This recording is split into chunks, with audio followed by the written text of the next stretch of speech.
Ovako simbolično, predsjedniku Saveza udruga osoba s invaliditetom grada Siska, ugovor o korištenju prostora.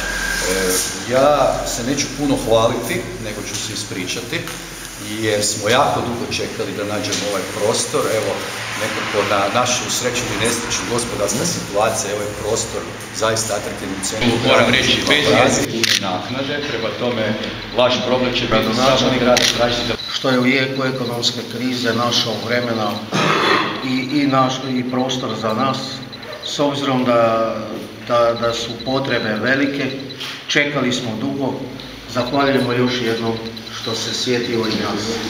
I nadam se da će platiti režije. Zahvaljujem.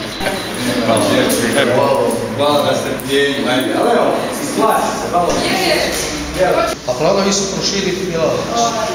Dovesti što više ljudi invalida u nove prostore. Mnogi od njih nisu imali prevoz ni mogućnost dolaziti, pa onda stalo smisla ovim druženja.